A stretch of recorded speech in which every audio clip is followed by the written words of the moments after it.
actually better legs than yesterday.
That's the extra motivation, guys. Holy shit. Oh.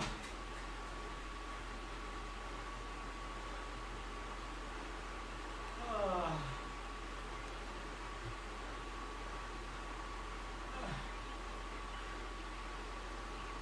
Oh.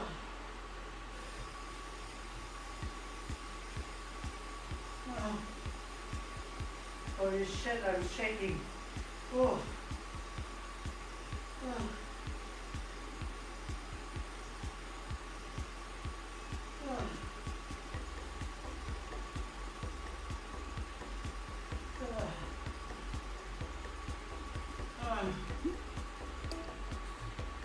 Oh.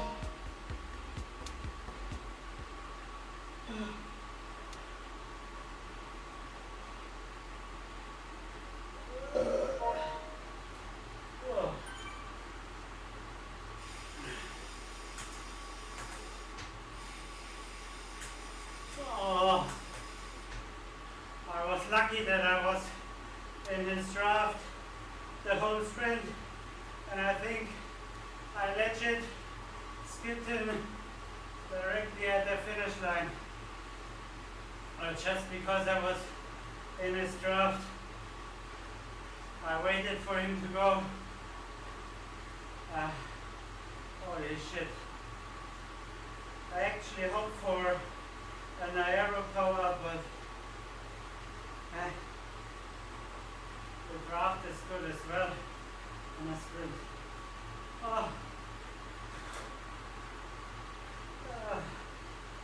Now everything hurts.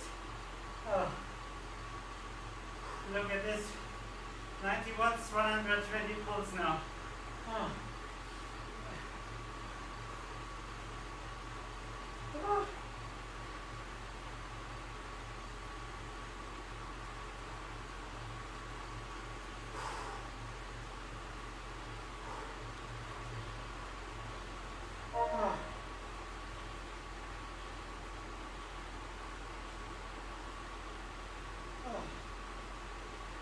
That was a 15-second rest. Holy shit.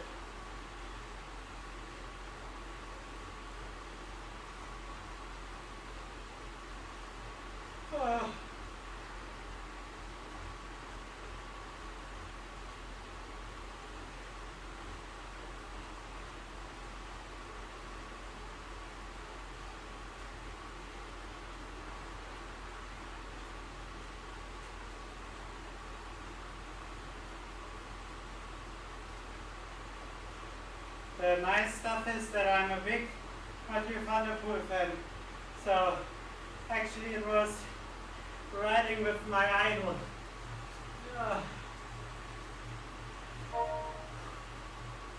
Very happy with that. Very, very happy.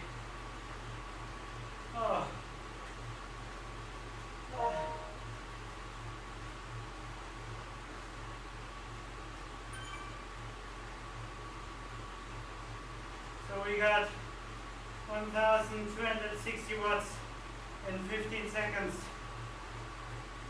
Woo.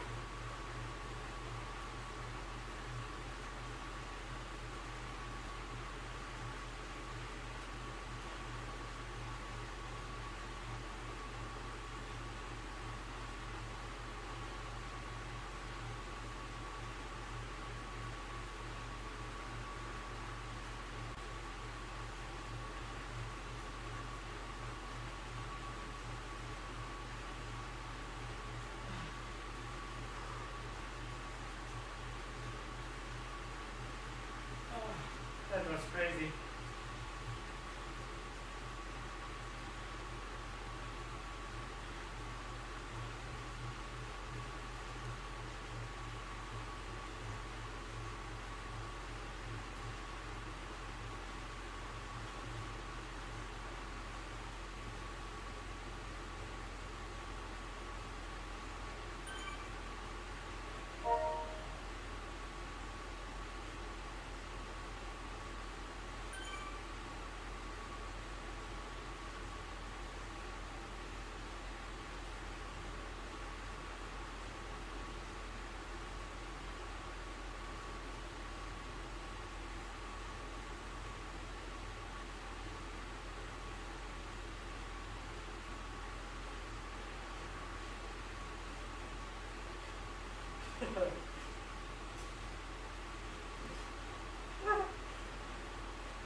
Oh.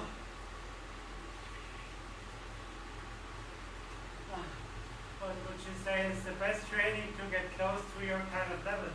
Well, first of all, I think it depends on what you want to be good at.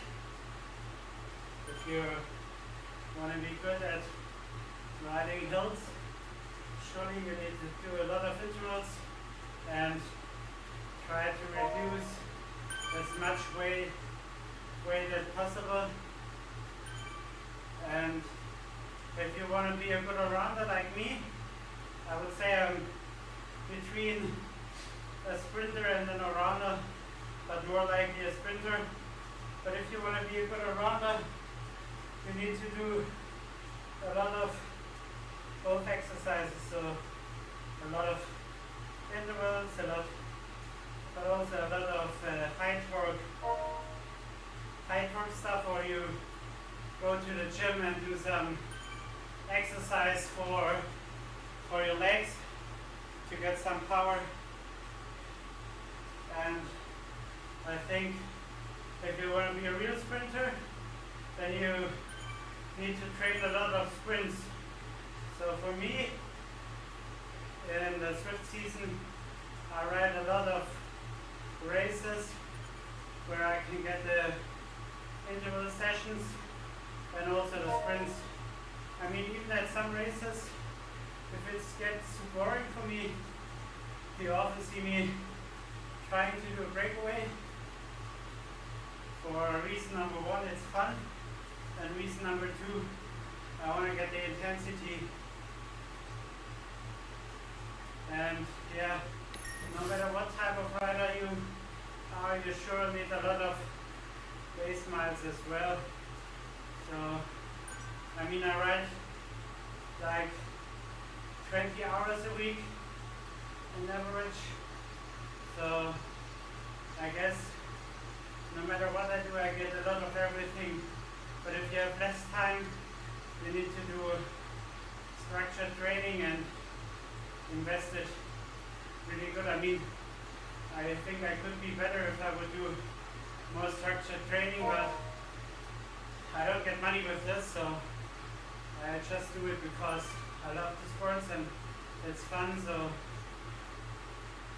I try to train structured, but that was not fun for me. So yeah.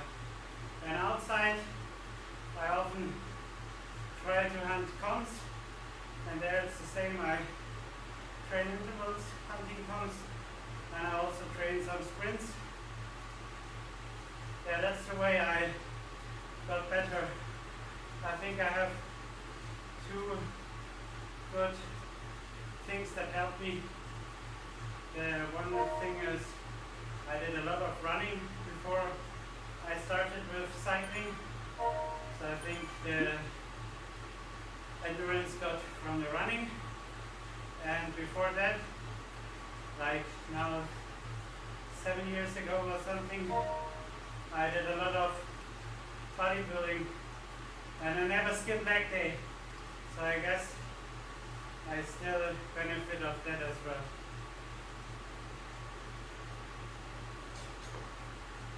But to be fair and to be honest, I think there's also a lot of having luck with genetics.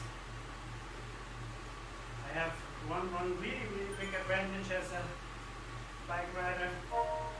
I have very long legs for my body size. I have like 85 centimeters inseam length, being 174 centimeters, so like 5 centimeter longer legs than the average.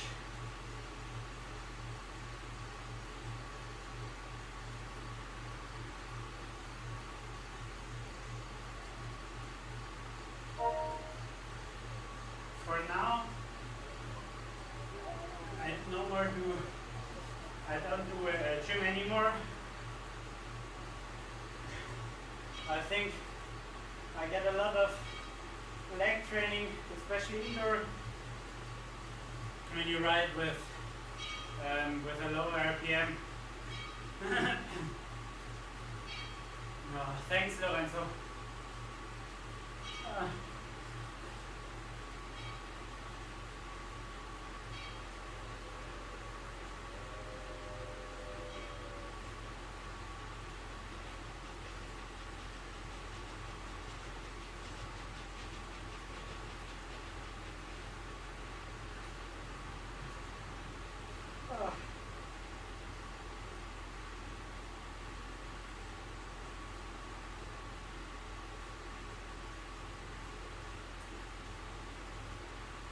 But I think if you want to do a lot of structured training or something, like really just use ChatGPT.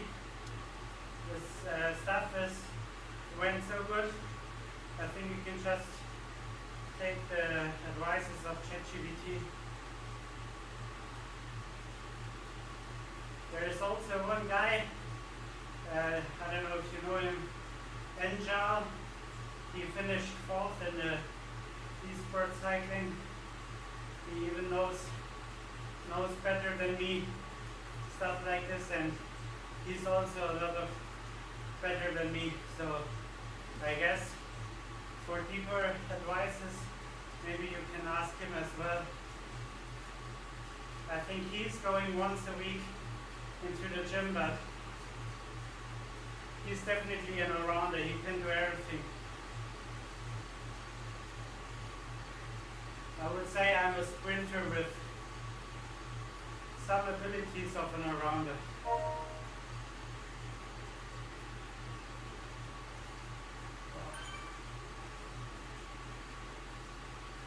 My pulse doesn't go down, what the fuck?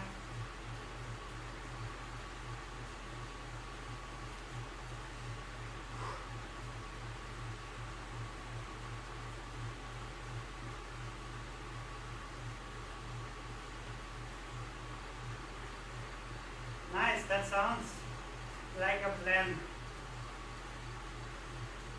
I will keep it in my mind and I will write you on YouTube when we plan to go there. I mean, I heard a lot of positive things there.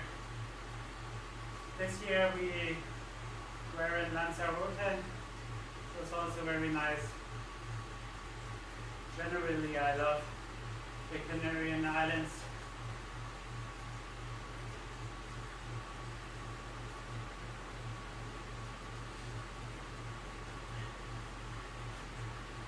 I think everyone has a ideal body weight, so a balance between power and weight.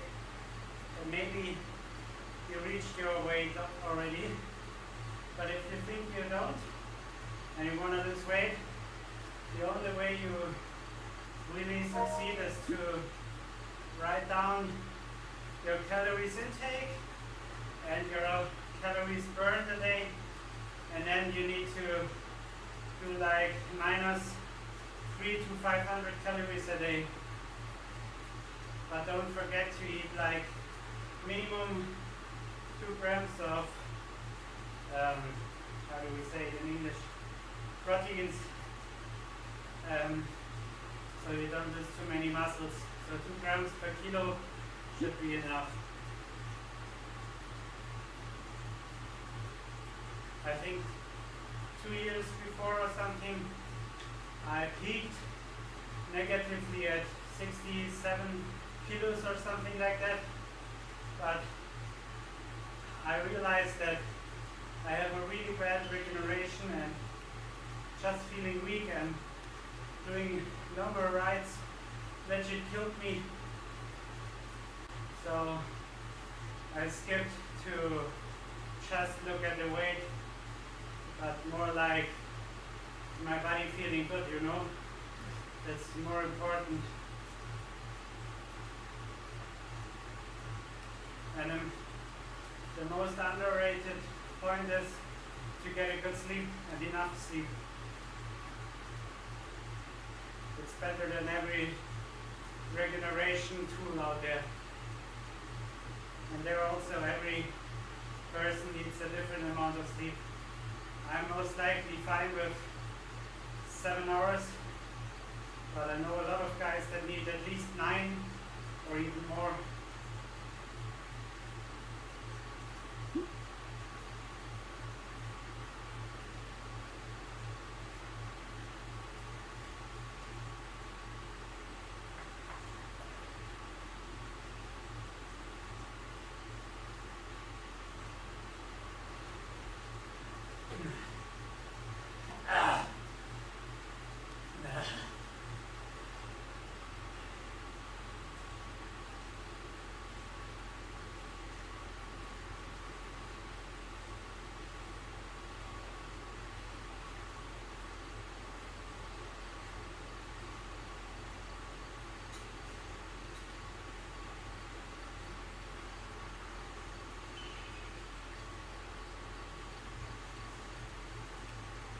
For how long have you been training 20 hours a week? I think things started like maybe 10 years ago or 9 years ago with the running stuff. And then I think at running I really did like 15 kilometers a day on average running. I can't even tell you how much I weighed there because I didn't look at the weight when I was running, but for sure less than now. And then I did a lot of bodybuilding and increased a lot of weight and did like both, and I realized I got slower at running, so I increased running and did less bodybuilding again. And then in 2020 I started with cycling, so most of the cycling guys started with COVID, I guess, and also me. And at the start I think I did like, let's say 10 to 15 hours, and now there is nearly no day where I'm not riding, but I also think I ride a lot more in the summer outside than in the winter.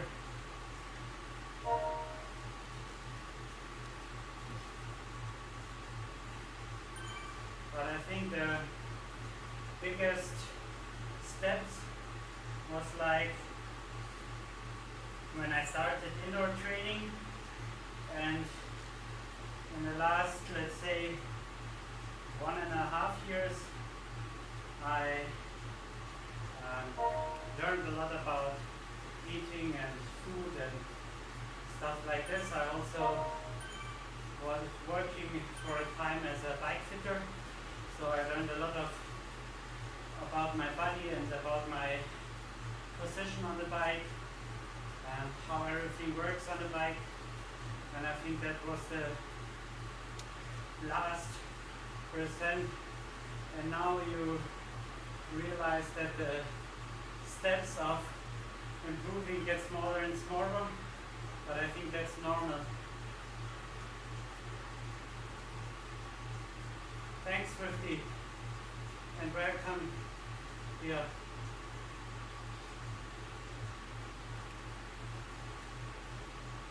So there are for sure weeks where I only ride, let's say, 12 or 13 hours, but I think in the average it's more than 20 hours a week.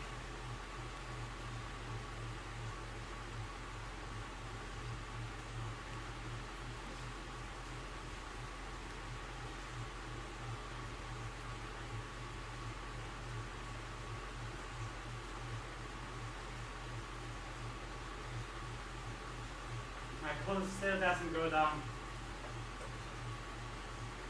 Normally, I would say 120 pulse should be equal to 230 watts or something like this.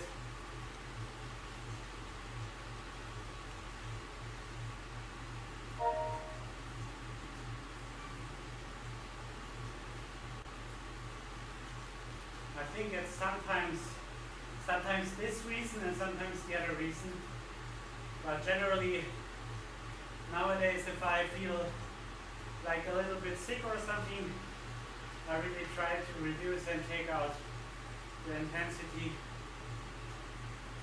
What helped me to stay healthy, I'm doing regularly also for like 2 years now, is to go to the sauna and spa.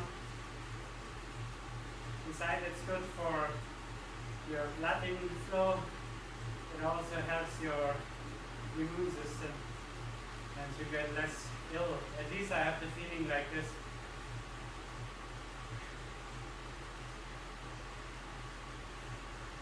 So yeah, I think it's still a lot of things that you invest to ride, like more than 5 watts a kilo FTP. Supplements, training, sleep, trying to eat clean, trying to get a good sleep, no alcohol, no drugs, no smoking. I could continue, but you see the list is long.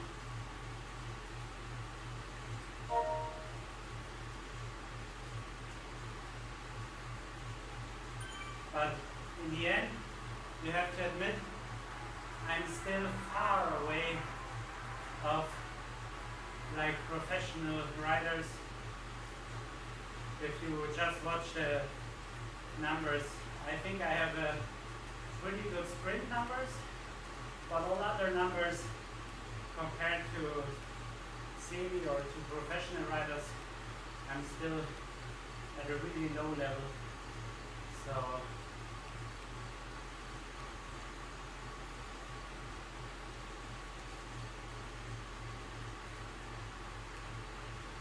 I think sprinting is definitely a strength, but all other numbers, I mean also it depends on what you want to compare. If you compare the peak amount of all riders on the world, I'm definitely at the top 1%, I would say. But if you look at the guys that do it professional or semi-professional, I would say I'm at a lower level. Only at sprinting I'm a good sprinter.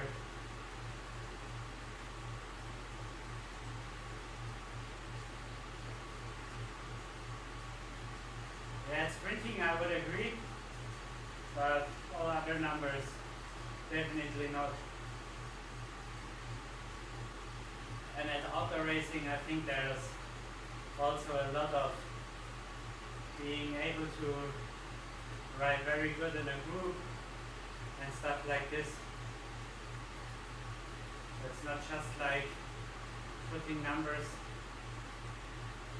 It's also a lot of things in your head. I mean, if you look at Jason Osborne, he was a really, really talented auto rider, and he's even more talented indoor rider now. And he said he doesn't want to race outdoor anymore, and he's very successful indoor now. So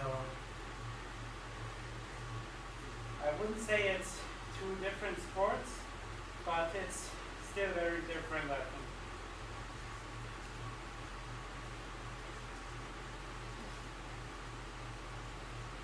Yeah, maybe.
I guess I will do a little cool down, and I will be very happy with that new sprint PB,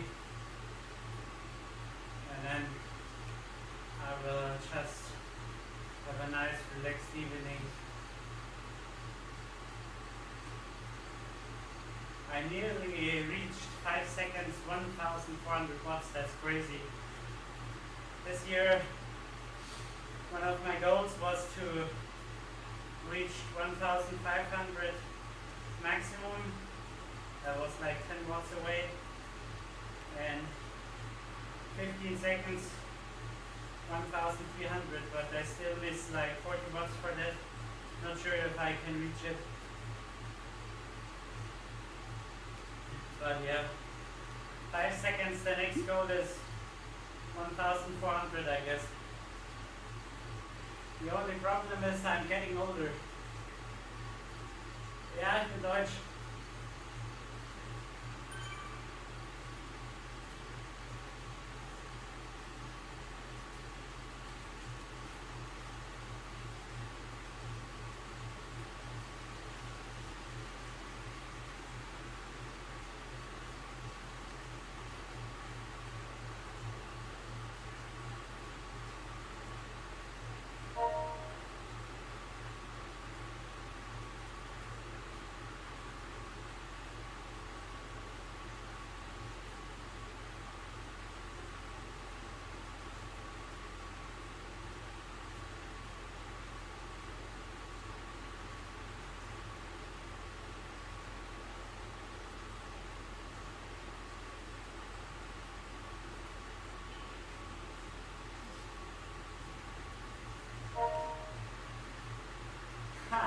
I still wouldn't say I beat Mathieu in a sprint. I was just lucky with all.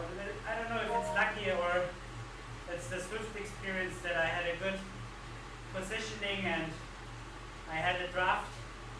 The draft was, I mean, you saw it. I was legit the whole time behind him, just in his wheel, and I rawly overtook him at the line, so he would be stronger than me. I just had his wheel and a good power up, so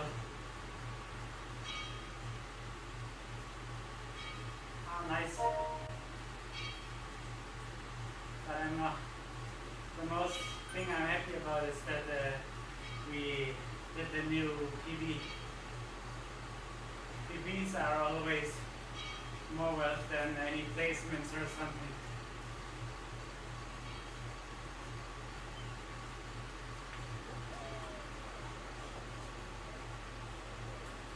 I mean, PBs always says that you are getting to the next level, so that's always things you should be very happy about, no matter how the race ends, at least for me.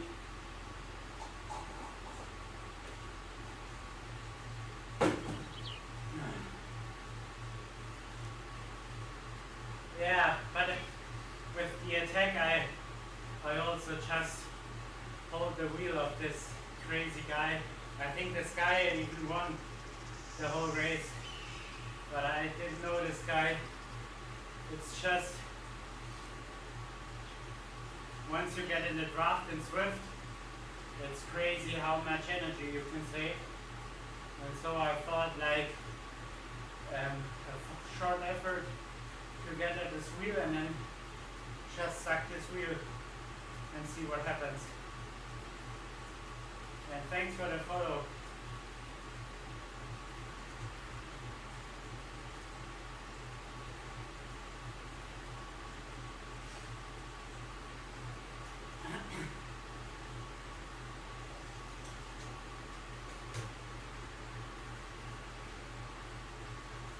So now it's me, I'm out. But I love to talk like 30 minutes to you after the race. See you very soon. Thanks everyone for watching. I also appreciate the new follows. I hope you enjoyed it and wish you a wonderful evening. See you very soon, guys. Stay healthy and have a good one.